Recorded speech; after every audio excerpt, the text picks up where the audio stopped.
ಪ್ರೀತಿಯುಳ್ಳ ದೇವಜನರೇ, ಯೇಸು ಕ್ರಿಸ್ತರ ನಾಮದಲ್ಲಿ ನಿಮ್ಮೆಲ್ಲರಿಗೂ ನಾನು ವಂದಿಸೋಳಾಗಿದ್ದೀನಿ. ಇಂದು ನಾವು ಧ್ಯಾನಿಸುತ್ತಿರುವಂಥ ವಚನ, ಯಾರು ನಿರ್ಮಿಸಲಾಗದಂಥ ನಿರ್ಮಾಣ, ದೇವರ ನಿರ್ಮಾಣ.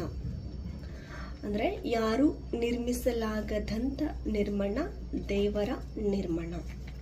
ಪ್ರಿಯರೇ, ಈ ನಿರ್ಮಾಣ ಅಂದ ತಕ್ಷಣ ನಾವು ಸಮಾಜದಲ್ಲಿ ಅನೇಕ ರೀತಿಯ ನಿರ್ಮಾಣಗಳನ್ನು ನಾವು ನೋಡುತ್ತೀವಿ. ಬಿಲ್ಡಿಂಗ್ ಕಟ್ಟುವುದಾಗಿರ್ಬೋದು, ಅಥವಾ ಭವನಗಳು ಕಟ್ಟುತ್ತಿರುವುದಾಗಿರ್ಬೋದು, ಚರ್ಚ್ಗಳು, ಮಸೀದಿಗಳು, ದೇವಸ್ಥಾನಗಳು, ಹಾಗೆ ವಿವಿಧ ರೀತಿಯ ನಿರ್ಮಾಣಗಳು ನಾವು ನೋಡಬಹುದು. ಅದೇ ರೀತಿಯಲ್ಲಿ ಕ್ರಿಸ್ತ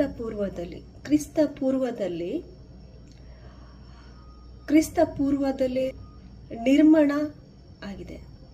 ಯಾವಾಗ ಅಂತ ನೋಡಿದಾಗ, ಆದಮ ಮತ್ತೆ ಹವಳ ಮೊಟ್ಟ ಮೊದಲು ನಮ್ಮ ಪಿತಾಮಹ, ತದನಂತರ ನೋಹನ ಬರ್ತಾರೆ. ನೋಹನ ಆದ ನಂತರ ಅವರ ಅಲ್ಲಿ ಸಂತಾನ ಉತ್ಪತ್ತಿ ಆಗತ್ತೆ. ತದನಂತರ ಆ ನೋಹನ ಸಂತಾನ ಏನ್ ಮಾಡ್ತಾ ಇದಾರೆ ಅಂತ ಹೇಳಿದ್ರೆ, ನಾವೊಂದು ದೊಡ್ಡ ಗೋಪುರ ಕಟ್ಟೋಣ, ನಮ್ಮ ಜನಸಂಖ್ಯೆ ಕೂಡ ತುಂಬಾ ಆಗಿದೆ, ನಾವು ಇಲ್ಲೇ ನೆಲೆಸೋಣ, ನಮ್ಮದು ಒಂದೇ ಜಾತಿ ಒಂದೇ ಜನಾಂಗ ಇದ್ದದ ಕಾರಣ ನಾವು ಇಲ್ಲೇ ನೆಲೆಸೋಣ ಅಂತ ಹೇಳಿ ಅವರು ಅಲ್ಲಿ ಪ್ಲಾನ್ ಮಾಡ್ತಾ ಇರ್ತಾರೆ. ಆ ವಚನ ಎಲ್ಲಿ ಉಂಟಂತ ನೋಡುವಾಗ, ಆದಿಕಾಂಡ ಅಧ್ಯಾಯ 11 ವಾಕ್ಯ 1 ನೋಡಿ ಪ್ರಿಯರೇ. ಜನರೆಲ್ಲರಿಗೂ ಇದ್ದದ್ದು ಒಂದೇ ಭಾಷೆ, ಒಂದೇ ನುಡಿ. ಅಂದ್ರೆ ಮೊಟ್ಟ ಮೊದಲು ಭೂಜನರು ಅಂತಂದಾಗ ಮೊಟ್ಟ ಮೊದಲಿರುವಂತ ಜನರಿಗೆ ಯಾರು ಒಂದೇ ಭಾಷೆ ಇತ್ತು, ಮತ್ತೆ ಒಂದೇ ಜನಾಂಗದವರು ಇದ್ರು, ಒಂದೇ ಸಂಸ್ಕೃತಿಯಾಗಿ ಉಳ್ಳವಂತರು ಕೂಡ ಅವರು ಆಗಿದ್ರು ಅಲ್ಲಿ. ತದನಂತರ ಅವ್ರು ಏನ್ ಮಾಡಕ್ಕೆ ಹೊರಟಿದ್ದಾರೆ ಅಂತ ನೋಡಿದಾಗ, ಮುಂದಿನ ನೋಡಿ ಪ್ರಿಯರೇ, 2ನೇ ಅಧ್ಯಾಯ 2ನೇ ವಚನ, ಅವರು ಪೂರ್ವ ದಿಕ್ಕಿಗೆ ಪ್ರಯಾಣ ಮಾಡುತ್ತಾ ಇದ್ದಾಗ ಬಾಬಿಲೋನಿಯ ಕಾಡಿನ ಬಯಲು ಸೀಮೆ ಸಿಕ್ಕಿತ್ತು. ಅವರು ಅಲ್ಲೇ ನೆಲೆಸಲು ತೊಡಗಿದ್ದರು. ಬನ್ನಿ, ಒಳ್ಳೊಳ್ಳೆ ಸುಟ್ಟು ಇಟಿಗೆಗಳನ್ನು ಮಾಡೋಣ, ಒಂದು ಪಟ್ಟಣವನ್ನು ಕಟ್ಟೋಣ, ಆಕಾಶವನ್ನು ಮುಟ್ಟುವಂತ ಗೋಪುರವನ್ನು ನಿರ್ಮಿಸಿ ಪ್ರಖ್ಯಾತಿ ಪಡೆಯೋಣ. ಹೀಗೆ ಮಾಡಿದ್ರೆ ನಾವು ಜಗದಲ್ಲೆಲ್ಲ ಚದರಿ ಹೋಗುವುದಕ್ಕೆ ಆಸ್ಪದ ಇರುವುದಿಲ್ಲ ಎಂದು ತಮ್ಮೊಳಗೆ ಮಾತನಾಡಿಕೊಂಡರು. ಕಟ್ಟುವ ಕಲ್ಲಿಗೆ ಬದಲಾಗಿ ಇಟ್ಟಿಗೆಯನ್ನು, ಗಾರಿಗೆ ಸುಣ್ಣಕ್ಕೆ ಬದಲಾಗಿ ಕಲ್ಲುಗಾರನ್ನು ಉಪಯೋಗಿಸಿದ್ದರು. ಸೊ ಹೀಗೆ ಅವರು ದೊಡ್ಡದೊಂದು ಗೋಪುರನ ಕಟ್ಟೋಣ, ನಾವೆಲ್ಲರೂ ನಿಲ್ಲಿಸ್ಬೇಕಂತ ಹೇಳಿ ಅವರು ಅಲ್ಲಿ ಪ್ಲಾನ್ ಮಾಡಿರುತ್ತಾರೆ ಪ್ರಿಯರೇ. ತದನಂತರ ಮುಂದೆ ಏನಾಗುತ್ತೆ ನೋಡೋಣ. ನರಮಾನವರನ್ನು ಕಟ್ಟುತ್ತಿದ್ದ ಆ ಪಟ್ಟಣವನ್ನು ಹಾಗೂ ಗೋಪುರವನ್ನು ನೋಡಲು ಸರ್ವೇಶ್ವರ ಸ್ವಾಮಿ ಇಳಿದು ಬಂದರು. ನೋಡಿದ ಮೇಲೆ ಇವರೇ ಒಂದೇ ಜನಾಂಗ, ಇವರೆಲ್ಲರಿಗೂ ಒಂದೇ ಭಾಷೆ, ಇದು ಇವರು ಕೈಗೊಂಡಿರುವ ಕಾರ್ಯದ ಪ್ರಾರಂಭ ಮಾತ್ರ, ಮುಂದಕ್ಕೆ ಇವರು ಏನ್ ಬೇಕಾದ್ರೂ ಮಾಡಿಯರು. ನಾವು ಹೋಗಿ ಇವರಲ್ಲಿ ಒಬ್ಬರ ಮಾತು ಒಬ್ಬರಿಗೆ ತಿಳಿದಂತೆ ಇವರ ಭಾಷೆಯನ್ನು ಗಲಿಬಿಲಿಗೊಳಿಸೋಣ ಎಂದರು. ಅಂತೆ ಮಾಡಿ ಅವ್ರನ್ನ ಅಲ್ಲಿಂದ ಜಗದಡಿಗೆ ಚದರಿಸಿ ಬಿಟ್ಟರು. ಅಂದ್ರೆ ತಂದೆದ ದೇವರು ಮೊಟ್ಟ ಮೊದಲು ಪ್ಲಾನ್ ಏನಿತ್ತು ದೇವರದು, ನನ್ನ ಮಕ್ಕಳಿದ್ದಾರೆ ಈ ಪ್ರಪಂಚದಲ್ಲಿ, ಇಡೀ ಪ್ರಪಂಚದಲ್ಲಿ ನನ್ನ ಮಕ್ಕಳು ಬದುಕಿ ಬಾಳ್ಬೇಕು ಅಂತ ಹೇಳಿ ದೇವರ ಉದ್ದೇಶವಿತ್ತು. ಆದ್ರೆ ಈ ಜನಾಂಗದವ್ರು ಏನ್ ಮಾಡ್ತಾ ಇದಾರೆ ಅಂತ ನೋಡಿದಾಗ, ಇಲ್ಲಿ ನಾವು ನೆಲೆಸೋಣ ಅಂತ ಹೇಳಿ ಅವರು ಪ್ಲಾನ್ ಮಾಡ್ತಾ ಇರ್ತಾರೆ. ತದನಂತರ ತಂದೆದ ದೇವರು ಬಂದು ಅಲ್ಲಿ ಅವರಿಗೆ ಏನ್ ಮಾಡ್ತಾರಂತೆ, ಭಾಷೆಯನ್ನು ಚೇಂಜ್ ಮಾಡ್ತಾರೆ. ಈಗ ಟೋಟಲ್ ಪ್ರಪಂಚದಲ್ಲಿ ಸಾವಿರಾರು ಭಾಷೆಗಳಿದಾವಂತಂದ್ರೆ ಅದು ಮೊಟ್ಟ ಮೊದಲು ದೇವರೇ ಚೇಂಜ್ ಮಾಡಿರುವಂತ ಭಾಷೆಗಳು.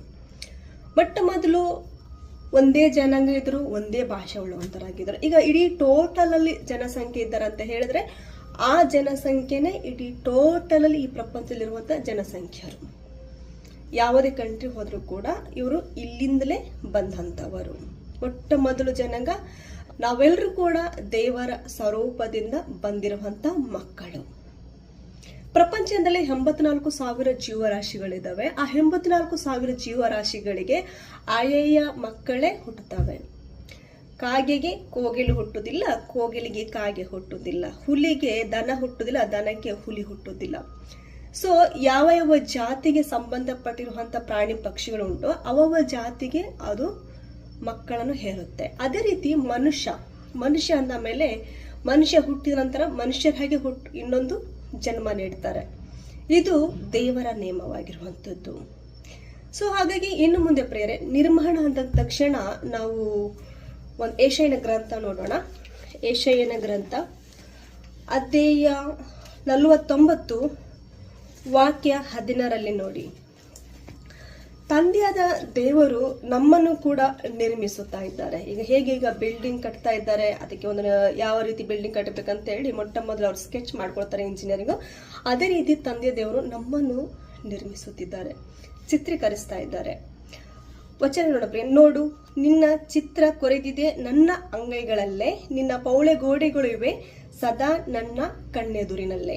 ಅಂದ್ರೆ ಪ್ರಿಯರಿದ್ರ ಅರ್ಥ, ತಂದೆಯ ದೇವರು ತನ್ನ ಕೈಯಲ್ಲಿ ನಮ್ಮ ಚಿತ್ರವನ್ನು ಬಿಡಿಸಿ ಎಲ್ಲಿ ಏನೆಲ್ಲ ಇಡಬೇಕು, ಒಂದೀಗ ಆಸ್ತಿ ಪಂಜರ ಮಾಡ್ತಾರೆ, ಆಸ್ತಿ ಪಂಜರದಲ್ಲಿ ಅಲ್ಲಿ ಎಲ್ಲಿ ಕಣ್ಣಿಡಬೇಕು, ಎಲ್ಲಿ ಮೂಗಿಡಬೇಕು, ಎಲ್ಲಿ ಬಾಯಿ ಇಡಬೇಕು, ಎಲ್ಲಿ ನಿನ್ನ ಕೈಕಾಲಿಡಬೇಕು, ಎಲ್ಲಿ ನಿನ್ನ ಅಂಗಗಳಿಡಬೇಕು, ಎಲ್ಲಿ ನಿನ್ನ ಹೃದಯ ಇಡಬೇಕು, ಇದನ್ನೆಲ್ಲ ದೇವರು ತನ್ನ ಅಂಗೈಯಲ್ಲಿ ಚಿತ್ರೀಕರಿಸ್ತಾ ಇದ್ದಾರೆ. ಇದೇ ರೀತಿ ನನ್ನ ಮಗು ಹುಟ್ಟಬೇಕು, ಇದೇ ರೀತಿ ನನ್ನ ಮಕ್ಕಳು ಈ ಲೋಕಕ್ಕೆ ಬರಬೇಕು, ಹೀಗೆ ನನ್ನ ಮಗು ಇರಬೇಕು ಅಂತ ಹೇಳಿ ದೇವರು ತನ್ನ ಅಂಗೈಯಲ್ಲಿ ಚಿತ್ರೀಕರಿಸ್ತಾ ಇದ್ದಾರೆ. ಸೊ ಇದು ಇಲ್ಲಿ ಮೊಟ್ಟ ಮೊದಲು ದೇವರ ನಿರ್ಮಾಣವಾಗ್ತದೆ. ಆದಿಕಾಂಡದಲ್ಲಿ ನೋಡುವ ಪ್ರಿಯರೇ, ಒಂದು ಮಣ್ಣನ್ನು ತೆಗೆದುಕೊಂಡು ಆ ಮಣ್ಣಿನಲ್ಲಿ ತನ್ನ ಆಕಾರವನ್ನು ಕೊಟ್ಟು ಆ ಆಕಾರದಲ್ಲಿ ತನ್ನ ಶ್ವಾಸವನ್ನು ಊದುತ್ತಾರೆ. ಅದು ನನ್ನಂತೆ ಹೋಲಿಕೆ ಆಗುವಂತ ಒಬ್ಬ ನನ್ನಂತೆ ಹೋಲಿಕೆ ಆಗುವಂತ ಒಬ್ಬ ಮನುಷ್ಯರನ್ನು ಸೃಷ್ಟಿ ಮಾಡ್ಬೇಕಂತ ಅವ್ರು ಪ್ಲಾನ್ ಮಾಡ್ತಾರೆ. ತದನಂತರ ಭೂಮಿಯಿಂದ ಮಣ್ಣನ್ನು ತೆಗೆದುಕೊಂಡು ಆ ಮಣ್ಣಿಗೆ ಶ್ವಾಸವನ್ನು ಇಟ್ಟು ಅದನ್ನು ಫಸ್ಟ್ ಅವರ ಅಂಗೈಯಲ್ಲಿ ಚಿತ್ರೀಕರಿಸಿ, ತದನಂತರ ಅದಕ್ಕೆ ಯಾವ ಅಂಗಗಳು ಬೇಕೋ ಆ ಅಂಗಗಳನ್ನು ಅವರು ಇಟ್ಟು ನನ್ನಾಗೆ ಹೋಲಿಕೆ ಆಗುವಂತ ಮಕ್ಕಳನ್ನು ಸೃಷ್ಟಿ ಮಾಡ್ಬೇಕಂತ ದೇವರ ಪ್ಲಾನ್ ಆಗಿತ್ತು. ಅವರ ಹೋಲಿಕೆಯಂತೆ ದೇವರು, ಈಗ ನಾವು ಟೋಟಲ್ ಪ್ರಪಂಚದಲ್ಲಿ ಇವತ್ತಿನ ಪ್ರೆಸೆಂಟ್ ಅಲ್ಲಿ ಸುಮಾರು 800 ಕೋಟಿ ಜನ ಈ ಪ್ರಪಂಚದಲ್ಲಿ ನಾವು ಇದ್ದೀವಿ. ಈ 800 ಕೋಟಿ ಜನ ಎಲ್ಲಿಂದ ಬಂದವರು ಅಂತ ಹೇಳಿದ್ರೆ ಆದಮನಿಂದ ಬಂದಂತವ್ರು. ಆದಮ ಬರೋದಕ್ಕಿಂತ ಮುಂಚೆ ಎಲ್ಲಿದ್ದಾನಂತ ಹೇಳಿದ್ರೆ ತಂದೆಯ ದೇವರ ಹತ್ರ. ನಾವು ಬರೋದಕ್ಕಿಂತ ಮುಂಚೆ ಎಲ್ಲಿದ್ದೀವಿ ಅಂದ್ರೆ ತಂದೆಯ ದೇವರ ಹತ್ರ ಇದ್ದೀವಿ. ಈ ರೀತಿ ನಾವು ಥಿಂಕ್ ಮಾಡ್ಕೊಂಡು ಹೋಗ್ಬೇಕು ಪ್ರಿಯರೇ. ಅಂದ್ರೆ ಈ ಲೋಕವನ್ನು ಸೃಷ್ಟಿ ಆಗೋದಕ್ಕಿಂತ ಮುಂಚೆನೆ ತಂದೆಯ ದೇವರು ನನ್ನನ್ನು ಹಾಗೂ ನಿಮ್ಮೆಲ್ಲರನ್ನು ಆರಿಸಿಕೊಂಡಿದ್ದಾರೆ. ದೇವರ ಪ್ಲಾನ್ ಏನಿತ್ತು, ಆದಮ ಮತ್ತೆ ಹವ್ವಳದಿಂದ ಇಡೀ ಪ್ರಪಂಚದಲ್ಲಿ ಅವರ ಸಂತಾನವನ್ನು ಉತ್ಪತ್ತಿ ಮಾಡ್ಬೇಕಂತ ಹೇಳಿ ದೇವರ ಇಚ್ಛೆ ಇತ್ತು. ಆದ್ರೆ ಅದು ಮಿಡ್ಲ್ ಏನಾಗುತ್ತೆ ಅಂತ ಹೇಳಿದ್ರೆ ಸೈತಾನ ಬಂದು ಇದನ್ನೆಲ್ಲ ಎಡವಟ್ ಮಾಡ್ಬಿಟ್ಟ. ಆದ್ರೂ ಕೂಡ ತಂದೆಯ ದೇವರು ತನ್ನ ಮಕ್ಕಳನ್ನು ಈ ಲೋಕಕ್ಕೆ ನಾನು ಕಳಿಸ್ಬೇಕು, ಈ ಲೋಕದಲ್ಲಿ ಸೈತನ ಮಾತು ಕೇಳದಾಗೆ ನನ್ನ ಚಿತ್ತದಂತೆ ನನ್ನ ಕಾರ್ಯಗಳು, ನಾನು ಪರಿಶುದ್ಧನಾಗಿದ್ದೇನೆ, ಅದೇ ರೀತಿ ನನ್ನ ಮಕ್ಕಳು ಕೂಡ ಪರಿಶುದ್ಧರಾಗಿ ಈ ಲೋಕದಲ್ಲಿ ಬದುಕಿ ಬಾಳ್ಬೇಕು ಅಂತ ಹೇಳಿ ದೇವರ ಉದ್ದೇಶವಾಗಿರುತ್ತೆ. ರೈಟ್ ಪ್ರಿಯರೇ, ಮುಂದೆ ನೋಡೋಣ. ಅಂದ್ರೆ ದೇವರು ನಿರ್ಮಿಸಲಾಗದಂತ ನಿರ್ಮಾಣ ಅಂದ್ರೆ ಇನ್ನೊಂದು ವಚನ ನೋಡೋಣ ಪ್ರಿಯರೇ. ಕೀರ್ತನೆಗಳು 139 ಅಧ್ಯಾಯ 13 ನೋಡಿ. ನನ್ನ ಅಂತರಂಗವನ್ನು ಉಂಟು ಮಾಡಿದಾತ ನೀನು, ತಾಯಿಯ ಗರ್ಭದಲ್ಲಿ ನನ್ನ ರೂಪಿಸಿದಾತ ನೀನು, ನಿನಗೆ ವಂದನೆ, ನೀ ನನ್ನ ಭಯ ಭಕ್ತಿಗೆ ಪಾತ್ರ, ನಿನ್ನ ಕೃತ್ಯಗಳು ಅದ್ಭುತಕಾರ ಹಾಗೂ ವಿಚಿತ್ರ, ನನ್ನ ಬಗ್ಗೆ ನಿನಗಿರುವ ಪೂರ್ಣ ಅರಿವು ಸಮರ್ಥ. ನನ್ನ ಆಸ್ತಿ ಪಂಜರ ರೂಪಿಸುವಾಗ, ತಾಯಿಯ ಗರ್ಭದೊಳು ಆಶ್ಚರ್ಯ ರಚಿಸುವಾಗ, ಗುಟ್ಟಾಗಿ ನಾನಲ್ಲಿ ಬೆಳೆಯುತ್ತಿದ್ದಾಗ ಮರೆಯಾಗಿರ್ಲಿಲ್ಲ ನಾನು ನಿನ್ನಗಾಗ. ನಾನು ಭ್ರೂಣವಾಗಿದ್ದಾಗ ನೋಡಿದವು ನಿನ್ನ ಕಣ್ಣುಗಳು, ಪ್ರಾರಂಭವಾಗುವುದಕ್ಕೆ ಮುನ್ನ ನನ್ನ ಆಯುಷ್ಕಾಲದ ದಿನಗಳು ಲಿಖಿತವಾದವು, ಅವುಗಳಲ್ಲೊಂದು ತಪ್ಪದೆ ನಿನ್ನ ಪುಸ್ತಕದಳು. ಪ್ರಿಯರೇ, ಸಾಮಾನ್ಯವಾಗಿ ಈಗ ನನ್ನ ತಂದೆ ತಾಯಿ ನನ್ನನ್ನು ಜನ್ಮ ನೀಡಿದ್ದಾರೆ. ನಾನು ತಂದೆಗೆ ಕೇಳಿದಾಗ ನೀನು ಹೇಗೆ ಹುಟ್ಟಿದಿನಪ್ಪ ಅಂತ ಕೇಳಿದಾಗ ಅಮ್ಮನ ಹತ್ರ ನಾನು ಕೂಡಿದಿನ ಮಗ, ನೀನು ಈ ಭೂಮಿಗೆ ಬಂದಿದೀಯಾ ಅಂತ ತಂದೆಯ ಉತ್ತರ ಬರುತ್ತೆ. ಅದೇ ರೀತಿ ತಂದೆಯಾದ ದೇವರು ಯಾರ ಹೊಟ್ಟೆಲಿ ಯಾರ್ಯಾರ ಮಕ್ಕಳನ್ನ ಹುಟ್ಟಿಸ್ಬೇಕಂತ ಮೊಟ್ಟ ಮೊದಲು ನಿರ್ಧಾರ ಮಾಡ್ತಾರೆ. First of all. ಸೆಕೆಂಡು, ತಾಯಿಯ ಗರ್ಭದಲ್ಲಿ ಇರುವಾಗಲೇ ತಂದೆಯಾದ ದೇವರು ನಮ್ಮನ್ನು ನೋಡ್ತಾ ಇದ್ದಾರೆ. ನನ್ನ ಮಕ್ಕಳು ಎಷ್ಟು ಚಂದ ಬೆಳೀತಾ ಉಂಟು. ಅದು ಫಸ್ಟ್ ಆಫ್ ಆಲ್ ಒಂದು ವೀರಾಣಿ ಹೋಗುತ್ತೆ, ಅಲ್ಲಿ ಒಂದು ಮೊಟ್ಟೆ ಆಗುತ್ತೆ, ಮೊಟ್ಟೆ ನಂತರ 1 week 2 weeks ಅದು ಡಿಫ್ರೆಂಟ್ ಟೈಪ್, ಅದಕ್ಕೆ ಕೈಕಾಲು ಬರುವಂಥದ್ದು, ಕಣ್ಣು ಮೂಗು ಬರುವಂಥದ್ದು, ಅದನ್ನೆಲ್ಲ ನೋಡಿ ತಂದೆ ದೇವರು ಒಂಥರ ಸಂತೋಷ ಪಡ್ತಾರೆ. ಎಷ್ಟು ಸಂತೋಷ, ನನ್ನ ಮಗು ಇನ್ನೊಂದು ಜನ್ಮ ತಾಳಿ ಲೋಕಕ್ಕೆ ಹೋಗ್ತಾ ಇದ್ದಾನೆ.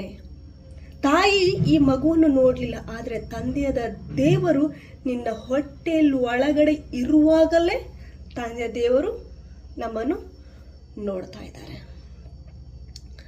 ಪ್ರಿಯರೇ, ತಂದೆ ನಮ್ಮ ಮೇಲೆ ಇಟ್ಟಿರುವಂಥ ಪ್ರೀತಿ ಎಂಥ ಅದ್ಭುತ ನೋಡಿ. ಹೊಟ್ಟೆ ಒಳಗಡೆ ಯಾರು ಬೆಳೆಸ್ತಾ ಇದ್ದಾರಂತ ನೋಡಿದಾಗ ಸೃಷ್ಟಿಕರ್ತನು ಬೆಳೆಸ್ತಾ ಇದ್ದಾನೆ. ಆ ಬೋನ್ಸ್ ಆಗಿರ್ಬೋದು, ಆ ನರಗಳಾಗಿರ್ಬೋದು, ಆ ಕಣ್ಣು ಮೂಗು, ವಿಚಿತ್ರ ಒಂದು ಅದ್ಭುತವಾದಂಥ ಸೃಷ್ಟಿ ನೋಡಿ. ಅದ್ಭುತವಾದಂಥ ಸೃಷ್ಟಿ ಮಾಡಿ ಈ ಭೂಮಿಗೆ ನಮಗೆ ಹಾಗೂ ನಿಮ್ಮೆಲ್ಲರಿಗೂ ತಂದಿಟ್ಟಿರುವಂಥದ್ದು. ತಾಯಿ ಗರ್ಭದಲ್ಲಿರುವಾಗಲೇ ನಿನ್ನ ಆಯುಷ್ ಕಾಲ, ಎಷ್ಟು ದಿವಸ ನೀನು ಬದುಕಬೇಕು, ಎಷ್ಟು ದಿವಸ ನೀನು ಬಾಳ್ಬೇಕು ಈ ಲೋಕದಲ್ಲಿ, ಆದ ನಂತರ ಎಷ್ಟು ದಿವಸ ನಂತರ ನೀನು ಈ ಲೋಕವನ್ನು ಬಿಟ್ಟು ಹೋಗ್ಬೇಕಂತ ಹೇಳಿ ತಂದೆಯ ಪುಸ್ತಕದಲ್ಲಿ ಎಲ್ಲವನ್ನೂ ಕೂಡ ಲಿಖಿತವಾಗಿದ್ದಾವೆ. ಪ್ರಿಯರೇ, ಸಾಮಾನ್ಯವಾಗಿ ನಾನು ಮೊನ್ನೆ ಒಂದು ವಿಡಿಯೋ ನೋಡಿದ್ದೀನಿ. ಹುಲಿಕಲ್ ನಟರಾಜ್ ಸರ್ ಅವ್ರು ಏನ್ ಹೇಳ್ತಾ ಇದ್ದಾರಂತ ನೋಡಿದಾಗ, ದೇವರಿಗಿಂತ ಬಲಾಢ್ಯವಾದ ಶಕ್ತಿ ಯಾವುದಾದ್ರು ಇದೆ ಅಂದರೆ ಮನುಷ್ಯನ ಮನಸ್ಸು. ದೇವರು ನಮ್ಮ ಸಮಾಧಾನದ ಸಿಂಬಾಲಿಕ್ ಅಷ್ಟೇ. ದೇವರು ಅನ್ನೋದು ಒಂದು ಪ್ರಕೃತಿ ಇದೆ, ಪ್ರಕೃತಿಯೇ ದೇವರು. ಅವ್ರು ಹೇಳುದು ದೇವರಿಗಿಂತ ದೊಡ್ಡದು ಯಾವುದು ಗೊತ್ತಾ? ಮನಸ್ಸು ಅಂತ ಹೇಳ್ತಾರೆ.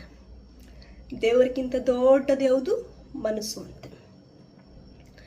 ಭೂಮಿ, ಆಕಾಶ, ಸೂರ್ಯ, ಚಂದ್ರ, ಸಕಲ ಜೀವ ರಾಶಿಗಳನ್ನು ಸೃಷ್ಟಿ ಮಾಡಿರುವ ಒಂದು ಸೃಷ್ಟಿಕರ್ತನ ಬಿಟ್ಟು ಎಲ್ಲಕ್ಕಿಂತ ದೊಡ್ಡದು ಯಾವುದು ಗೊತ್ತಾ?